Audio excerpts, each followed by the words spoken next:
Are we going to do it live or just recording it? We're just going to record it? Yeah, we're recording. Cool.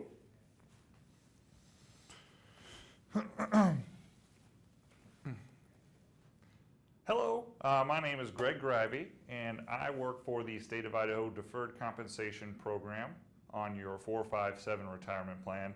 I cover the eastern side of Idaho and some of central, a little bit of Boise as well. And then we have Katja Stringfield, who covers Boise. And then there's Dave Miller up on the northern side that does all of Coeur d'Alene and that surrounding area. And then finally, Jared Williams does Idaho Falls. So you have quite a few reps here in the state that are all here to help you out with your state of Idaho plan. During this presentation, I kind of just want to cover the basics of the plan and how it fits into your retirement. So here's kind of the three main points that I want to try to hit here. Big picture, why do we need deferred comp? And then sources of retirement income, that where it fits in that picture. Features on the planner, the second thing. For those of you guys that already have the plan, might be a little bit of review there. But it's always good to review this stuff every once in a while, just keep on top of it. And then for the last thing we're going to be doing is fund options. And I keep that thing at the last thing because it's a drier subject, but I like to just go over it real quick. We have here questions afterwards are welcome, but I think that we're recording this because we couldn't get the live to work. So feel free to shoot me an email. My contact information is going to be at the very end of this presentation. So if any questions come up, just shoot me an email and I'll get right back to you, okay? Saving for retirement can be a little bit of a dry subject. We don't really think about it too much. Some of us younger people with a long time don't think about it at all, and even if we're closer, we don't really think about it, but that day, someday will come. And what I like to have people do when I do presentations like this is to just imagine, here we are, we're retired, and it's Monday, it's 10 a.m., and what are we planning on doing with our day? I get a lot of people that raise their hand and say, they're still sleeping, or they're out fishing. Sleeping is the biggest one I get, actually. So, but just imagine that day is going to come, and having a little bit of extra money in your volunteer retirement plans is really going to help you out. So these are kind of the things that I'm looking for. Fishing, spending time with the grandkids there in the middle, maybe taking up an old hobby or a new hobby, those guys on the right there. And then those guys on the left camping, they look like they're Idahoans there. So having a little bit of extra money in your volunteer plans will give you more flexibility when it comes to doing things like this in retirement. So I heard this last holiday season that did you know the average American will spend more time this year thinking about the holiday season than they will think about their retirement in their entire life before retirement? I thought that was kind of interesting. I don't know how they gauge that, but it's just something we need to take more seriously and kind of look into when we're younger, so then we won't have to struggle so much more when we're older. So here we go, is the big picture where the volunteer retirement plans come into play. The first two things on that three-legged stool for retirement are the two things that you're required to put into for your work, which is going to be number one, the pension. You guys all have the Persi Pension, most of you. And that's going to be one thing you're going to be required to put into, and that's going to be the main leg to your retirement income. Second off is going to be Social Security, and then that's going to be another thing that you mandatorily have to put into in order to save for retirement. And now finally, we're going to have our personal savings accounts. So those are the ones that I'm going to be talking about today. Well, specifically, I'm going to be talking about the nationwide State of Idaho 457. But I do like to mention that you guys have two volunteer choices. You have the Persi 401k choice as well. So I focus on the state 457, whereas both of those are both volunteer plans. Both are very good plans, and I always say the most important thing is just putting the money away. Wherever you put it, as long as you're putting it away, I'm happy. So just to review, the Social Security and the pension are required, and then if you want to put extra money on the side on top of those two mandatory plans, you can use the 457 or the 401k. And I know I get a lot of questions what the difference is between the 457 and between the 401k. There'll be a slide coming up here that kind of goes over that too. So, so here's kind of the basic outline of the Persi base plan, right? So the base plan is based off of how many years you work and how much your salary is throughout that time. They take an average of your salary.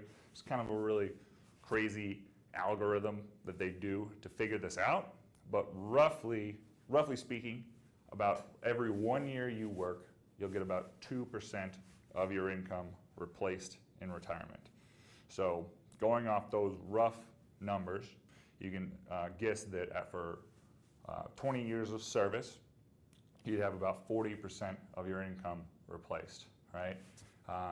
Let's say you work for an entity that has Persi for 30 years, then you'd probably have about 60% of your income replaced in retirement.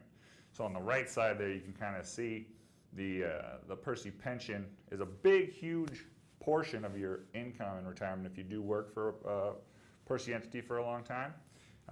And then, you know, between 10, 60%, depending on how long you work. Social Security, maybe 20, 25%. And then on the left side is your personal savings. And that's where the 457 and the 401k come in. So as you can see, there's all those three different portions there, and each one's very important. So having a little bit in each one is very important. What I always say is, it looks like some of those category name kind of didn't go through on my USB, but just ignore that. It's just supposed to be personal savings there. And I think what did we have there? I think I had like 30 to 40% there for the 457 and 401k. And what we got to imagine once we retire is that the Persi Pension and the Social Security are both going to be pretty much structured payouts, right? They're going to be paying you the same amount each month, no matter what you do. So you can't really change those. You can't really, call Social Security and ask for $2,000 to go to the Aruba for the weekend. But with the 457, you definitely can do that, right? So you can totally take it out as much as you need, anytime you need it.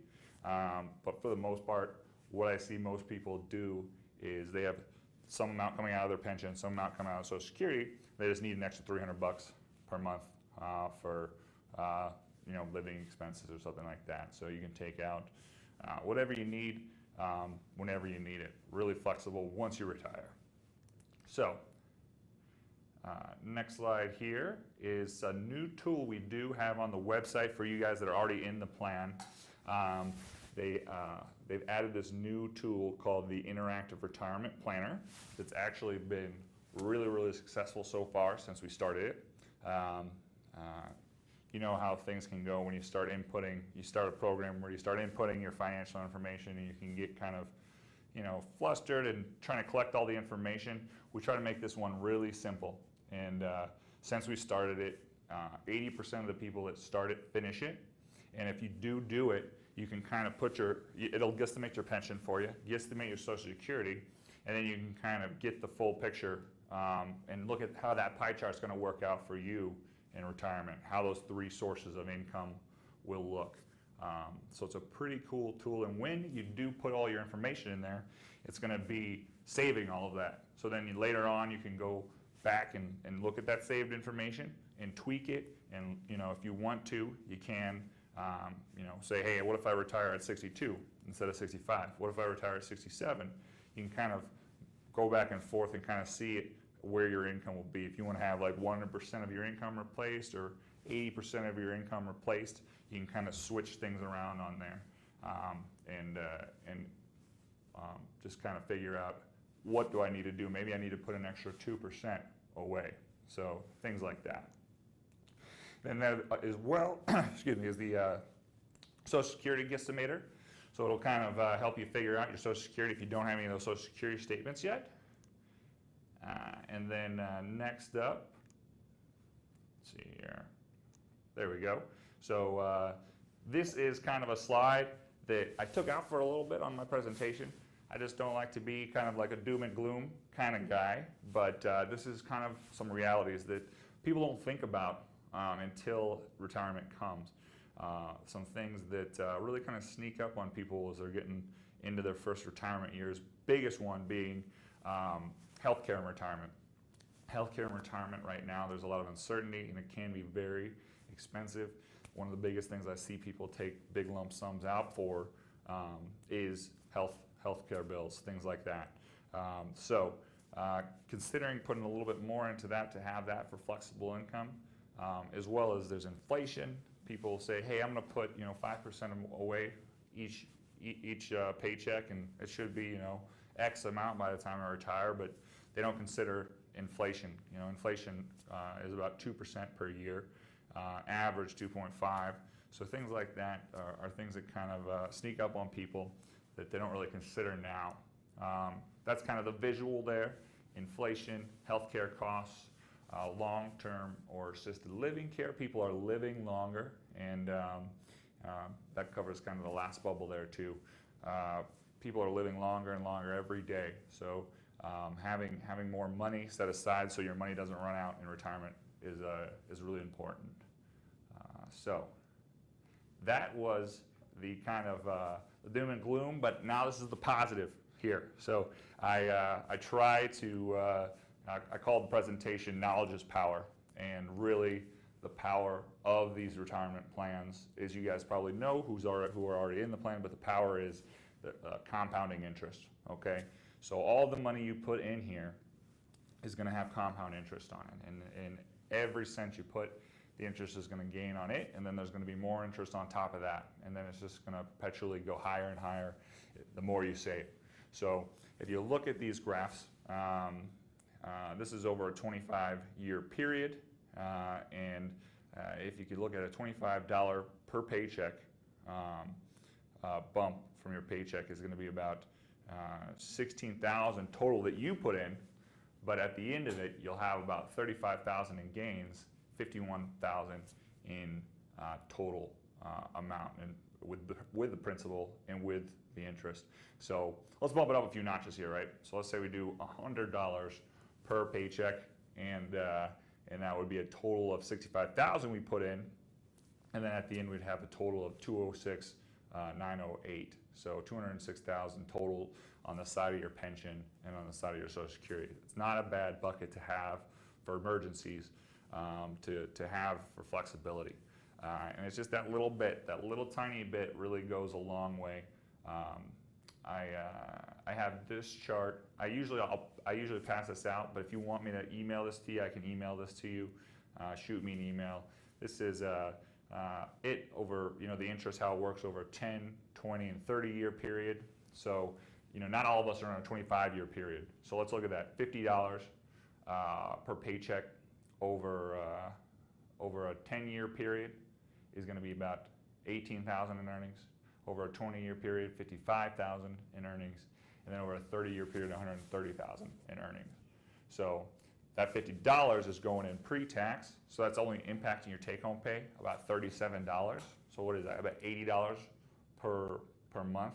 Not a whole big chunk of change, but really it's going to do a lot of damage to help you get a good solid retirement. Let's bump it up a few brackets to the 100. We already kind of discussed that one, but $100 per paycheck, $75 each paycheck after tax, so that's $150 a month. What is that? Cable bill, something, just going out to eat a few times, not a ton, but after 10 years, about $74,000, over 20 years, $220,000, and then over the course of 30 years, $500,000, so $508. No, I'm sorry, I read the wrong bracket there. I was at 200. We're at 100. So 100 is going to be 37 per 10 years, and then 20 years is going to be 110,000, and then 30 years is going to be 250. So per $100, maybe around 250 and change over a 30-year period. I always like to go out and get people set up and get people saving, but if we don't make up for that savings in other places, then people will go back down to not saving. So I always try to stress that budgeting is huge.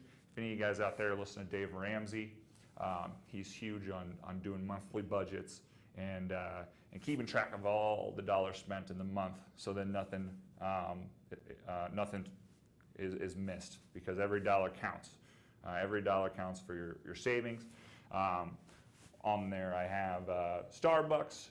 I don't have a Starbucks problem myself. That's more the girlfriend, but I do have a Monster problem sometimes. Every once in a while I'll do that. But little things like that. I was buying Monsters because I travel for work, and I looked at $50 at gas stations for Monsters, and it's just little things like that. You can really kind of save more. I read online that the average American spends $250 per month on going out to eat, which is just, it seems crazy to me. That was a single person, not a family. Little things really help put that extra money away.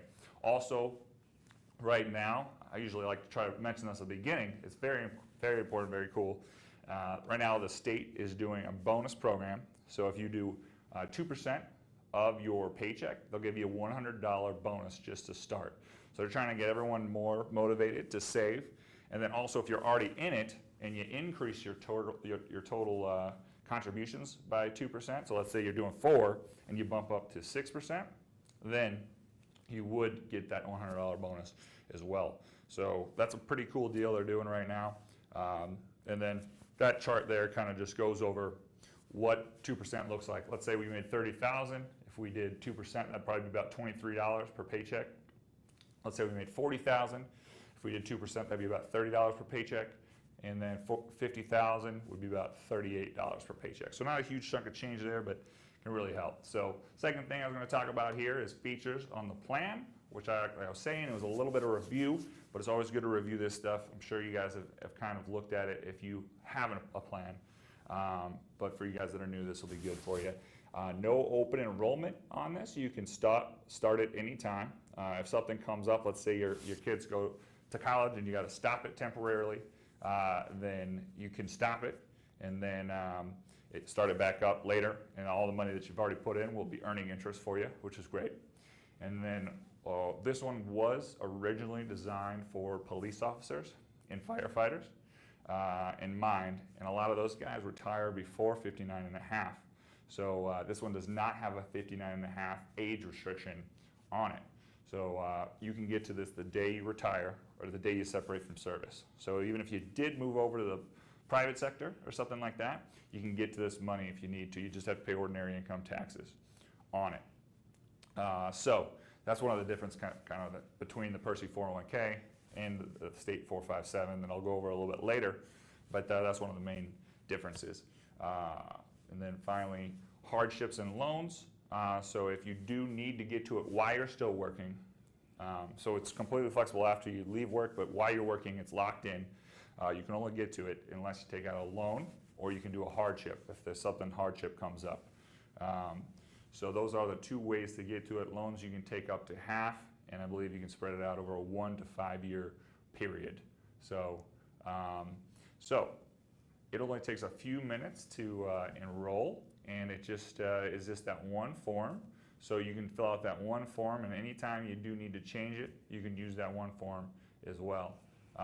So that one form, if you do want that, just shoot me an email and I can get that to you. Any of the stuff on here, let me know if you need it. Highlights of the plan. So the thing was started back in 1978, so it's been around a long, long time. There's a board committee that meets every 3 months to make sure they're fighting for the best race within the plan. State Controller's Office is involved in that and one of the big players.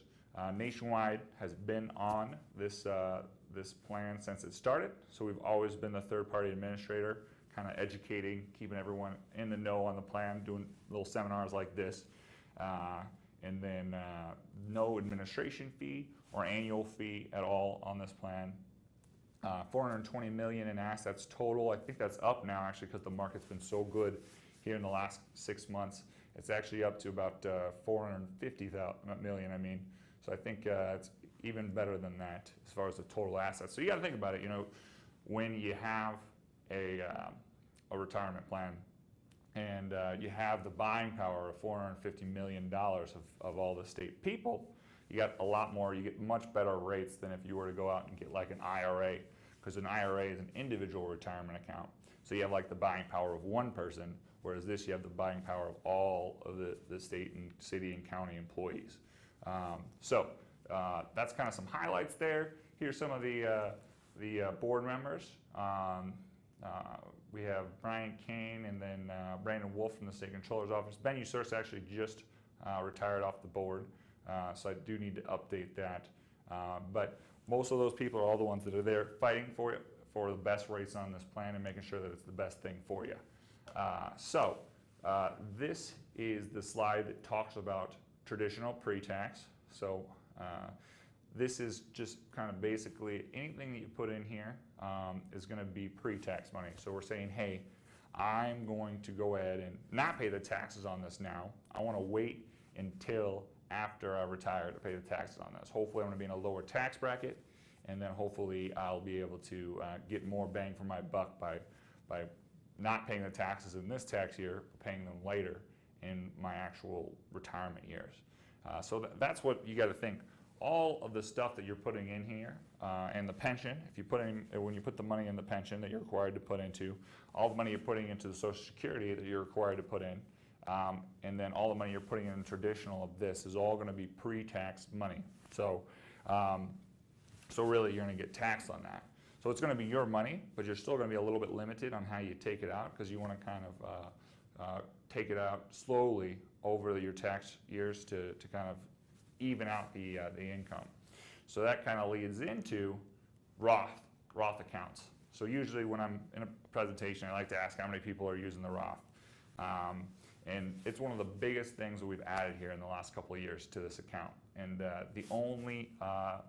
this is the only account that you can use Roth within your employer plans. And it's really cool because, like I was saying, all those other plans that you're putting money into are going to be pre-tax, and you have to wait and kind of slowly take it out. With the Roth, you pay all the taxes up front.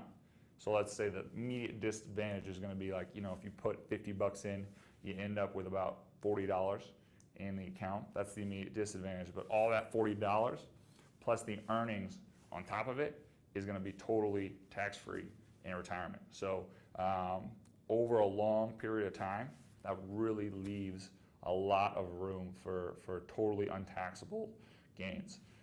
So it's a pretty cool deal, especially when you're younger. I mean, as long as you have, I'd say over 5 to 10 years until retirement, I'd say it's a good idea. Once you get closer, I don't think it's a good idea to start one. But if you have some time, getting that Roth going is a really, really cool thing.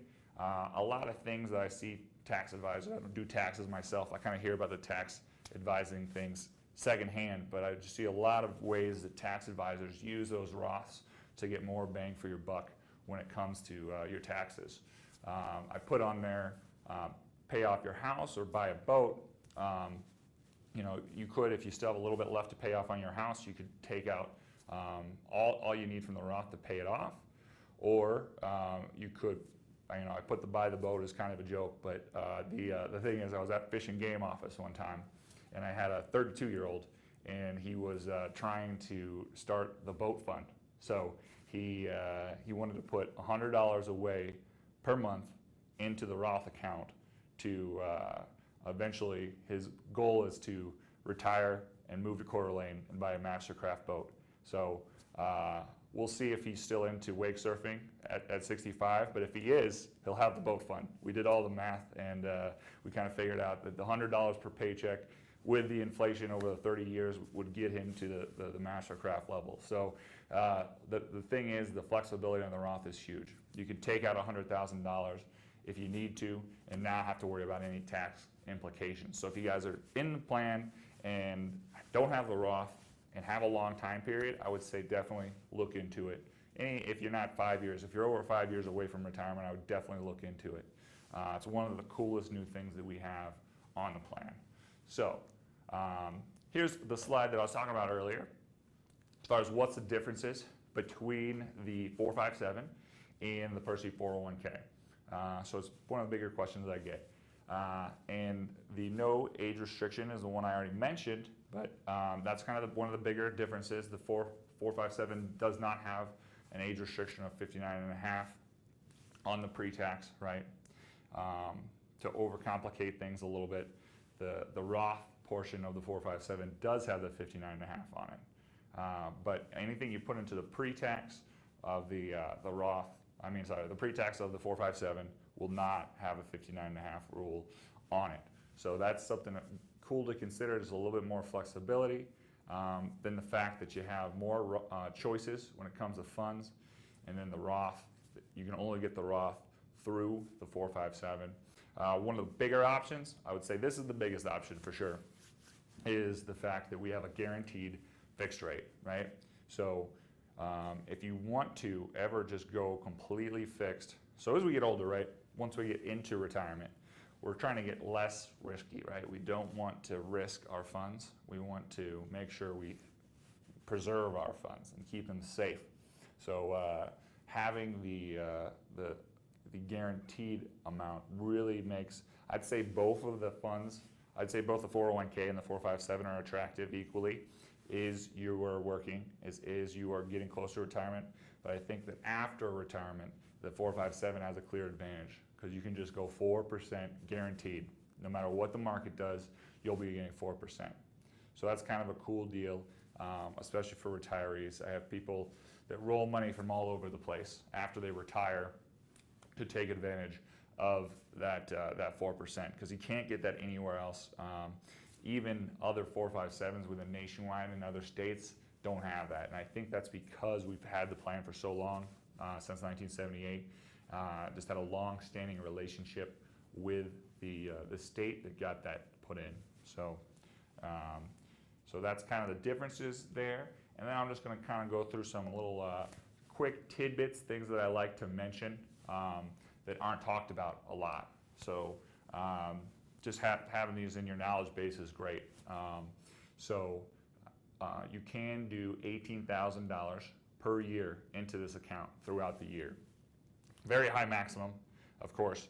I don't see that hit too much. The only time I really see it hit is if there's some kind of like life insurance payout or some kind of beneficiary situation. But if you have the money, you can get a lot of money into this. With like IRAs and things like that, they have way smaller maximums. Like an IRA, you can only put $5,000 away per year. This one you can put $18,000. So this has got a lot of high maximums if you do have a situation where you need to get more money saved. After 50, you can put in an extra $6,000 for a total of $24,000. And then special catch-up provision 3 years before you retire is going to be $36,000 per year. So that is a huge number. And the only time, I've only seen that hit a few times, but someone in the Department of Agriculture last year, they were sitting with me and they was like, hey, you know, Greg, I've got $50,000 in my savings account, earning nothing, and this account earns 4%. How can I get it in there? She's a year and a half away from retirement. So what we did with her is we used that catch-up provision. We used that $36,000 maximum and just started pouring money into this. And then she was basically not getting any paychecks. She was getting like $50 per paycheck and then just living off that money that was in her savings just so she could get that money into a better savings rate. So that's kind of a cool tool you can use if you use it right.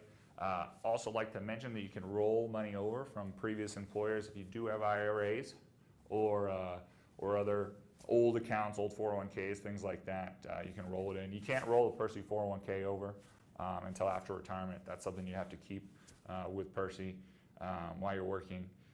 But anything from your old plans you can roll over. And then finally, I like to say Nationwide, our slogan on our side of the business is we help people prepare for and live in retirement. I get calls all the time that, you know, hey, Greg, I retired. What do I have to do? Do I have to move it? Do I have to get it out, or what do I have to do? And I still go to people's houses. I meet people back at their work after they're retired. I meet them at coffee shops. Even after they're retired, I still help everyone. Nationwide's still going to be there for you after retirement, and you can keep it there as long as you want. The only time you have to start taking out is at 70 and a half. The IRS requires you to take out a little bit, like 3.5% changes each year. But besides that, you can keep it earning money as long as you want. You're not forced to take anything out whatsoever. So it's a question I get a lot. Another quick thing I like to mention is you can purchase additional years of service. And within Persi, you have the option to purchase up to 4 years of service when you get close to retirement. If you are close and you're like a year away from earning full retirement benefits and you just want to buy that year instead of actually work it, you can use money from your 457 to buy that year. It can be a little bit expensive, can be upwards of $12,000, $14,000 per year, but the Persi Pension is a great plan. And for the most part, I do recommend people doing that just because it's a great plan, and the benefit of the pension is it goes for as long as you live. No matter how long you live, it's going to keep going and going. So you really can't put a price on that peace of mind. It's a great plan. So that is kind of something you would consider if you're getting close to retirement. I like to mention it just though because I was at Fish and Game one time and I mentioned it, and somebody didn't know about it, and he ended up retiring like a couple months later because he bought that extra year that he was waiting. And so just like to mention it to everybody that's there for them. So if you do want to, you can transfer extra vacation time into this. So if you do have a payout, a big vacation payout at the end of your retirement, at retirement, then you can put it into this account to keep it tax deferred. So instead of taking that big tax hit, you can just keep it in your account and then take out the taxes as you want. Take out the withdrawals as you want. Also like to mention that it's fully transferable to a new employer. If you do move to another job, I can help you roll it over into your next job. If you, we'll say you go to the private world and you want to roll it over into your 401k, you can definitely do that. For the most part, if you're going to stay in the government sector, most cities, counties, and state agencies have this plan, so you'd probably just be able to continue putting money in and just keep it rolling. So the flexibility is there if you do want to move it over. And then also like to stress that nationwide and a whole over the last 2 years here, we've had a big push to make everything more accessible online, right?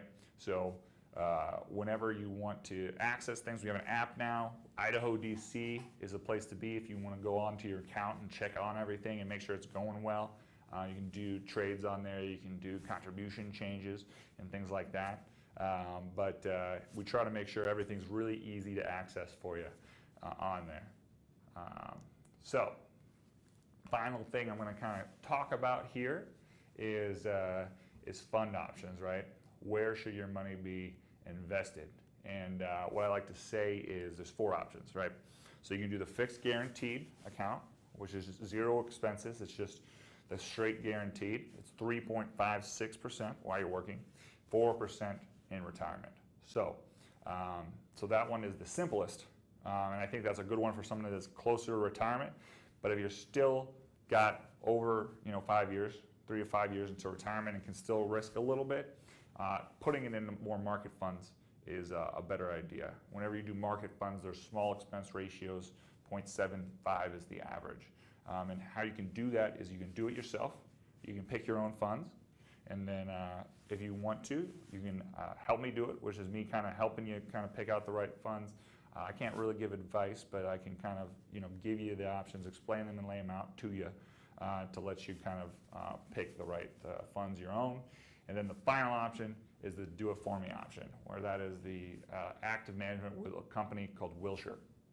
And if that's with Wilshire, you just basically tell them, I want to have you guys do it, and they'll automatically move you from aggressive stuff when you're younger to more and more safe stuff as you get older and older. So that's kind of a cool deal if you kind of want to do hands-off deal. So that's kind of it visually. So the hands-off is the professionally managed account, and then a little bit of both is kind of having target date funds or investor portfolio funds. And then a real hands-on version of this would be picking your own funds.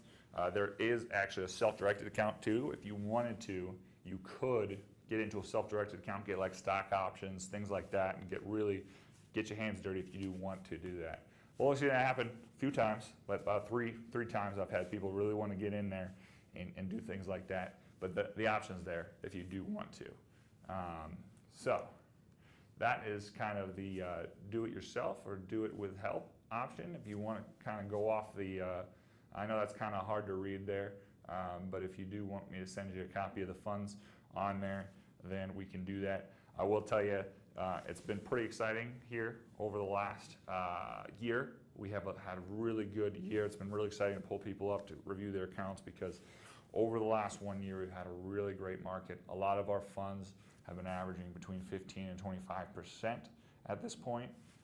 So hopefully the market keeps going up that way and keeps rallying because it's been pretty exciting. I'd say altogether, I would average, if you want to put an average, all of those past screens that I showed you, where we had the assumed rate, let's say I put 25 in, I'd get X amount, those are all the average of 7%. So putting an average of 7% is really a good idea on what you should guess, kind of the market average, right? Most of our funds have averaged between 7 and 10% over their lifespan. So we try to kind of lowball it as far as not putting it too high. So that's why all those other assumptions we made were all based off of the 7%. So perfect. So these are the kind of the general idea of what we want to do is we are working, we are younger, and we are able to do more aggressive things. So on the far right-hand side there is where we want to go when we are still working and still have a long time until retirement. We can risk the funds because if there does a market correction, then we have time to recover, right? And we're going to have a few market corrections. Every 7 to 10 years, there's going to be something. And the most important thing to do when those do happen is to just write it out. Don't make emotional decisions and take out, because that's when we lock in the losses. Historically, it always comes back, and when we're young, we have time for it to come back. But when we're older, we don't have time for it to come back. So being more conservative is the way to go. Once we get closer to retirement, 3 to 5 years away from retirement, we want to start moving it more and more towards a safer account. So this looks really complicated up here, but it's not too bad. I mean, on the top there is international funds, which is obviously just international funds. And then second up, we have small cap funds, which are just the smaller companies in the U.S. And then the mid caps are the middle-sized companies. Large caps are the Fortune 500 companies. Excuse me. So those are kind of the biggest holding across the board until we get conservative. And then the final ones are bonds and short-term investments. So as we get older and older, we want to go more and more towards the conservative side. So that's kind of the visual there, and that is on the far right side. The growth is where we are when we're more young. We have the blue is more market, and then the yellow is more safe. And then we slowly move more and more safe as we get older and older. So that's kind of the visual of it.